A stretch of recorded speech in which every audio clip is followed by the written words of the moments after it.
Hello guys, magandang hapon.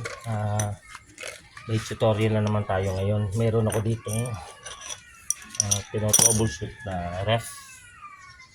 So nagyayelo siya pero sa ilalim ay hindi siya hindi na siya nagyayelo, no? So ano ga ang possible na dahilan kung bakit nagkaganon? So dalawang pwede panggalingan pagka ganun na yung issue.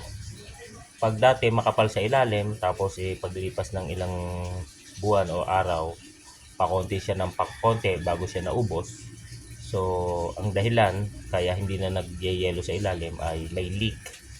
So, may isa pang dahilan kung bakit ang ilalim ay humina ang pagyayelo kapag ang system niya is medyo barado, hindi makasirculate ng ayos yung refrigerant sa loob ng system. So, sa issue nito, chinek ko wala naman siyang butas kasi sabi nung pinanggalingan nitong ref na to, ano daw, matagal ng panahon ganun na parang lamig tala sa ilalim, hindi nalamig o hindi nagyayelo. So matagal na daw panahon na ganun. So meaning kung matagal ng panahon na ganun, ilang buwan or isang taon, hindi natin pwedeng sabihin na leakage ang problema. Kasi kung leakage, pati sa taas, utay-utay mawawala yun sa katagalan ng panahon. So nangyari sa kanya, sa katagalan ng panahon, siyempre nagkakaroon ng mga corrosion, umido sa loob ng system na ang tendency minsan ay nakakapasok dito sa capillary na i-stuck dun sa taas. So kung total na ma-block itong capillary, hindi talaga siya lalamig kahit sa taas. So nangyari sa kanya, lumalagpas pa rin naman kaso hindi smooth. So ngayon, ang ginawa ko is binuksan ko yung system and then i-flinashing ko yung condenser at pati itong filter. So bakit nga ba mahalaga yung pag-flashing? So mahalaga yun kasi yun nga ang magtatanggal ng mga dumi na nakakapasok dito sa evaporator, nakakapasok dito sa spray, dito sa capillary. So ngayon, kailangan mo siya i-flashing. So may mga iba't ibang pamaraan ng pagpa-flashing. Pwede kang gumamit ng may ginagamit tayo dito na pang tanggal talaga ng dumi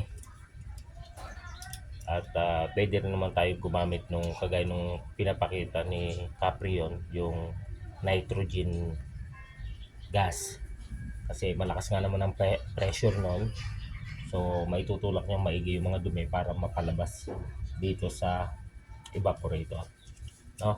So ngayon, sa mga ganitong problema na langis-langis lang naman, makukuha na natin ito sa pag-flashing gamit ang sarili niyang compressor o kaya gamit ang Freon. So dito hindi naman siya ganun kadumi, ang konti lang. Na-flashing ko na to kanina ng konti. So ngayon pakikita ko sa inyo kung paano mag-flashing ng evaporator. So sa pag-flashing ng evaporator, buhat sa condenser, ito napalitan ko na ng strainer or filter. Tapos papasok dito sa capillary papunta sa evaporator or sa freezer, and then lalabas siya dito pabalik ng low side or suction. So ngayon pag sinaksa ko ito, yung hangin galing dito pumasok dito pag ganun ganon, tapos lumabas dito, ipupush niya dito, itutulak ng hangin dito gamit ang pressure ng compressor, at yung mga dumi-dumi na nag-stuck sa evaporator ay possible na lumabas dito sa butas na to. So ganun ang pagpa-flashing ng evaporator, no? So papakita.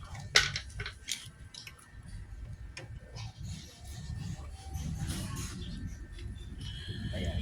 So nakakabit. Ito yung dulo. So sa halip na babalik siya sa compressor, pigil-pigil ko dun sa dulo. So dahil sa lakas ng compressor, hindi natin magbibigilan ito, itong tubong ito, pagka tumutulak at may pwersa yung compressor. So sa pagpa-flashing, yan, pwede mong gawin to. Makikita mo naman sa kada buga sa kamay mo kung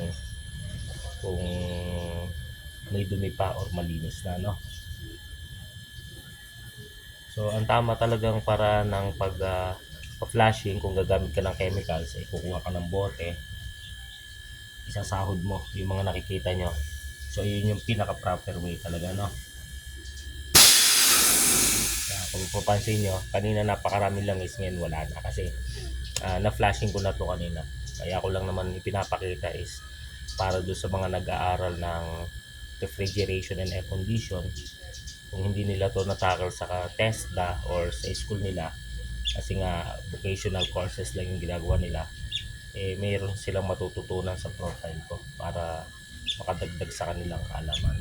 So ito guys, ito na yung pinaka main topic ko. Bakit kailangan mag-flashing at paano ang pagpa-flashing. So okay guys, maraming salamat. Mag-upload ulit ako ng mga bagong topic later on.